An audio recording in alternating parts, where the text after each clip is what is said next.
de estos temas, los que estaremos tratando durante esta tarde. Y comenzamos con esta información. Media sanciona el ajuste para los jubilados. Avanza la reforma previsional en el Congreso. ¿Cómo afectará al bolsillo de los jubilados?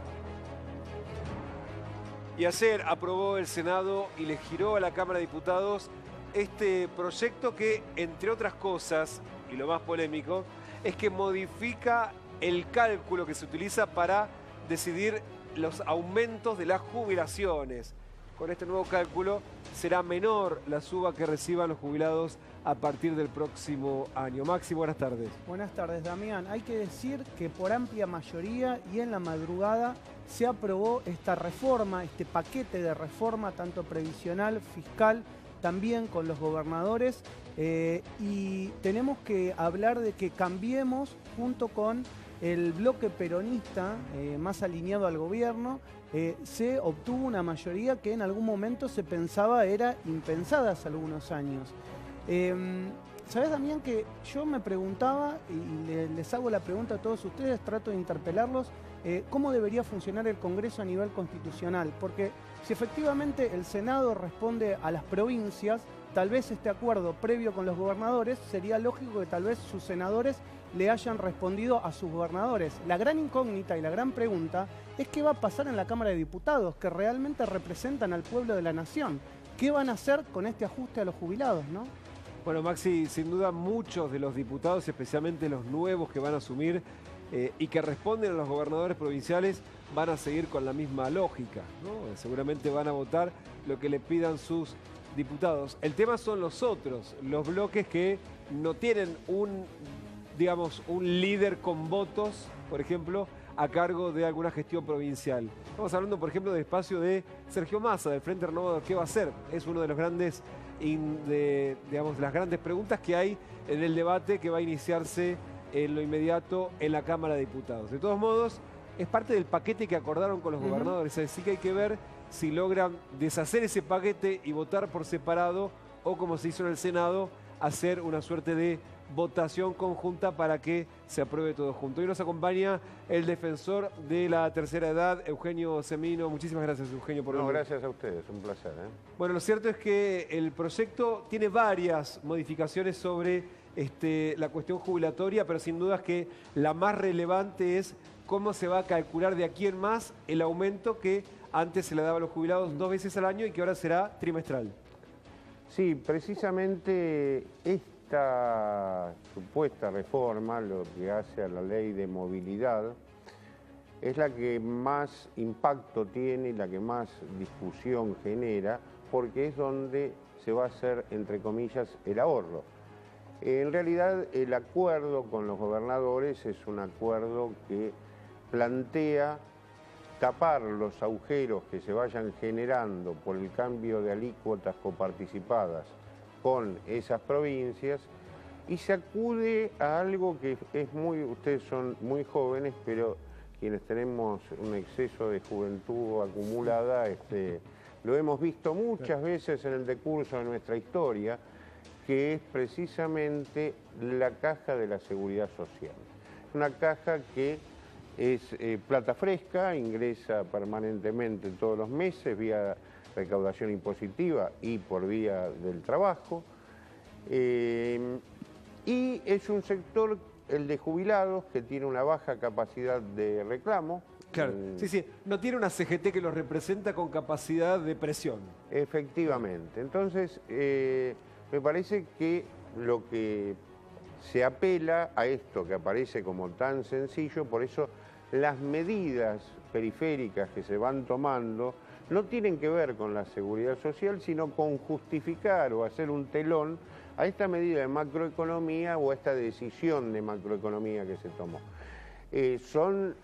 Sí, todas las modificaciones que se han hecho de una poquedad técnica que llama la atención, inclusive con un error en la propia redacción de la comisión del Senado, muy manifiesto, un cope y pegue que hacía contradictorio al artículo primero respecto al artículo segundo, es decir, tomaba parte de lo que había sido el proyecto que mandó el Ejecutivo, que era estrictamente considerar como variable para el reajuste el índice de inflación a nivel general. Y que después con el debate se había agregado algo nuevo que no estaba contemplado en ese mismo artículo anterior. Claro, quedó el 70-30. Claro. ¿no? El 70... Ahora, de hecho, si te parece, entremos a analizar cuáles son los alcances de la reforma que ayer se aprobó en el Senado y cómo puede afectar al bolsillo de los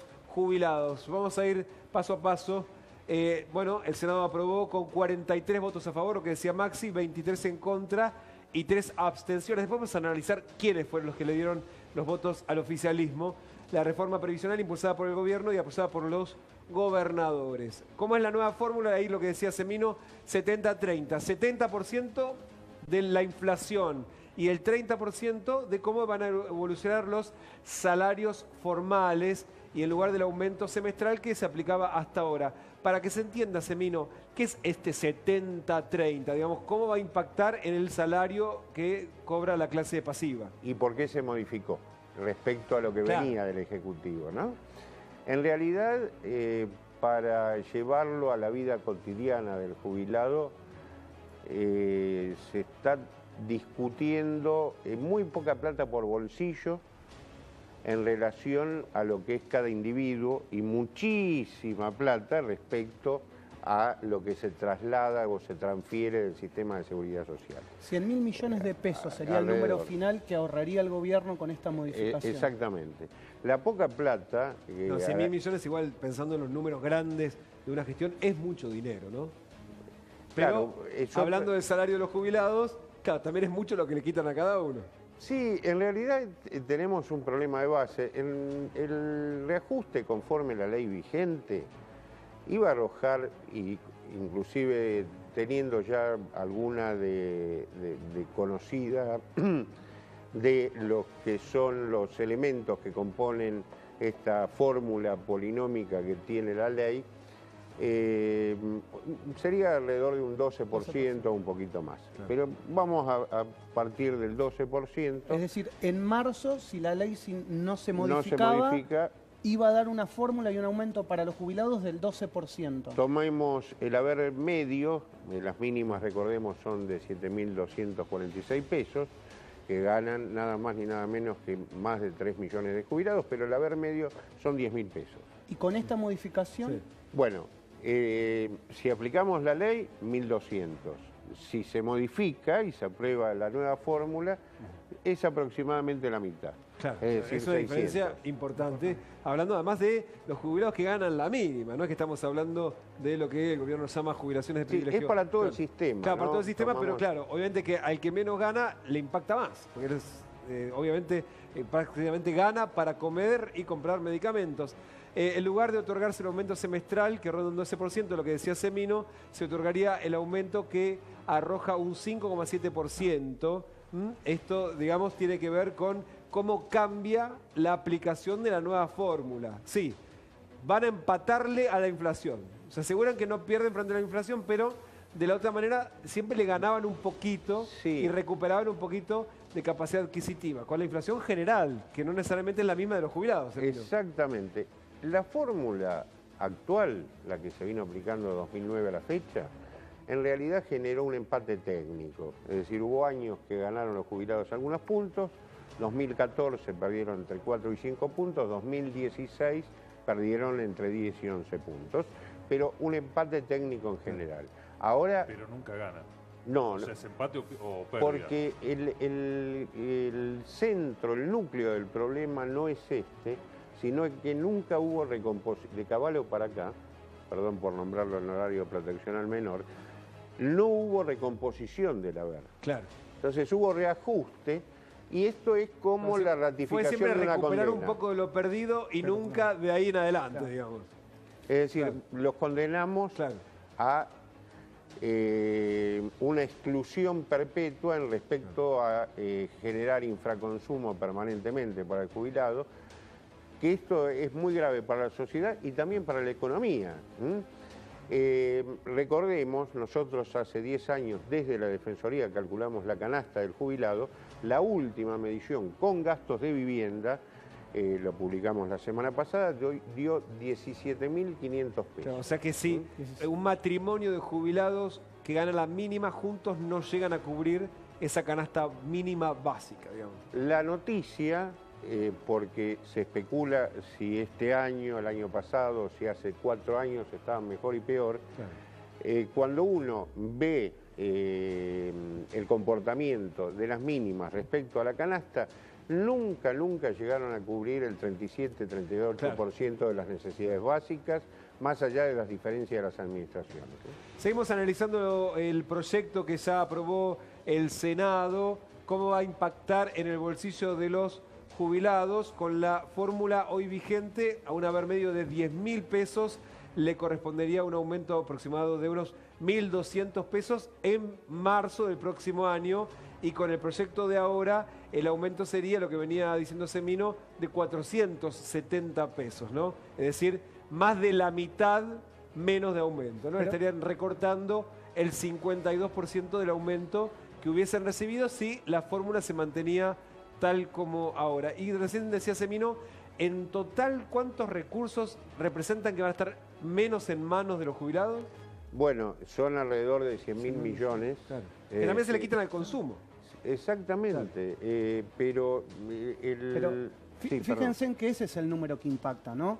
52% sobre lo que debería cobrar en marzo y además... Sobre el aumento, ¿no? Sobre el aumento. Y él explicaba claramente que esto es sobre todo el sistema. Es decir, la gente lo que tiene que entender es que no es solo para el jubilado, es para el jubilado, es para el pensionado, es para la asignación universal por hijo y es para todo lo que entra dentro de las reparticiones de ANSES. Sí, aproximadamente 18 millones de beneficios. Claro. Jubilados y pensionados estrictamente son 7 millones. Y hay un sector del cual se habla muy poco, que son discapacitados, sobre todo con las pensiones no contributivas, claro. que están en 5.700 pesos, por lo cual aún es más angustiante la situación de los mismos. Ahora, ¿no se entiende algo, Semino? No por usted, obviamente, pero nosotros estamos mirando aquí en las placas, hay algo que no es compatible. Ajuste con jubilado no es compatible, porque al jubilado no hay que ajustarle absolutamente nada. Después decíamos acá, es plata que no va al consumo. Es plata que no va al consumo, es plata que no le alcanza el jubilado, es plata que no llega ni a la vuelta de la esquina, es plata para los remedios, o sea, es vergonzoso. Por eso nosotros estamos planteando hacer un replanteo global y siguiendo inclusive lo que dice la ley de reparación histórica, que auguraba la necesidad de una reforma estructural, la conformación de un consejo de expertos por 3 años su cometido para establecer un anteproyecto, y que esto fue ratificado hace 15 días por el presidente de la Nación, que al hablar de seguridad social habló de reforma estructural. Claro. Ahora, simultáneo con esto, apareció movilidad, edad, leyes de privilegio, jubilaciones de privilegio, 82% móvil sobre las mínimas, que ya está. Sí, sí, por unos pesitos de diferencia. Claro, hoy es ya el está 81.8, sí. Una cosa así. Es decir, una cantidad de cuestiones que, es más, no solo generan efectos negativos que estamos analizando, sino que impiden la reforma estructural, porque uno, cuando conforma el Frankenstein, después no le puede poner el cerebro. Es decir, entonces tenemos... Es inmanejable. Voy a señalar algo muy breve y no quiero ser autorreferencial. Me tocó participar en reformas en varios países. Lo que, por ejemplo, fue el Pacto de Toledo en el 94, que para que nos entiendas, fue un pacto de la Moncloa de la Seguridad Social vigente al día de la fecha. Se sentó el Partido Popular, ultraliberal, con un concepto de economía de mercado muy fuerte, y Izquierda Unida, es decir, Aznar y Anguita, más las autonomías, más el PSOE. ¿Y qué hicieron? Reconocieron que había un problema núcleo, que es similar al que tenemos nosotros hoy acá. Sí, el sistema es inviable a largo plazo. Varios actuarios hicieron escenarios a 10, 20, 30 años, se discutió cómo financiar ese problema y hoy está vigente el mismo pacto, cambiaron administraciones, hubo crisis económica. Para dar un ejemplo, ¿por qué se pusieron de acuerdo? Los ultraliberales decían, nosotros queremos más consumidores, había que convertir las monedas al euro al poco tiempo, y fueron los jubilados los grandes protagonistas. Semino, si yo lo traigo a la Argentina, a ver, hay una proyección política, yo creo que van en base a eso. ¿Qué tipo de contexto se puede imaginar usted de acá a un plazo demasiado largo como 5 o 10 años? Sí, yo creo que primero reconocer el problema. Te doy una mala definición, que es muy habitual usar el término en España, acá suena muy mal. Los que se sentaron a la mesa se sentaron todos con buena leche, dicen ellos. Es decir, este es hasta el detalle técnico ideológico. Acá tenemos, en términos del financiamiento, ver qué pasa con nuestro 34% de trabajo en negro no registrado, que aporta cero.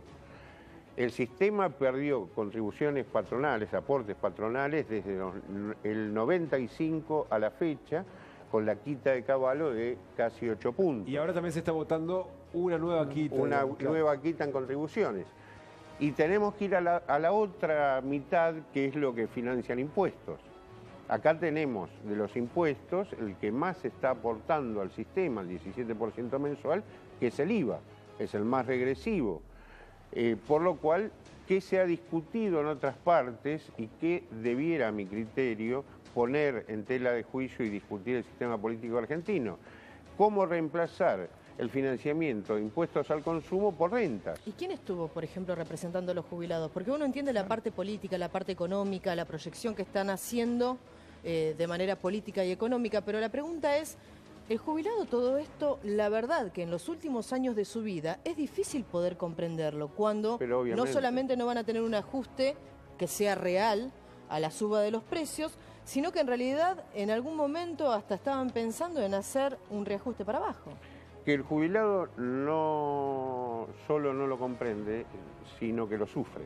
Claro, por eso. Es decir, y es más, cuando nosotros estamos hablando de todos estos temas, se angustia, no sabe, como la gente común, los tecnicismos no los advierte y no tiene por qué.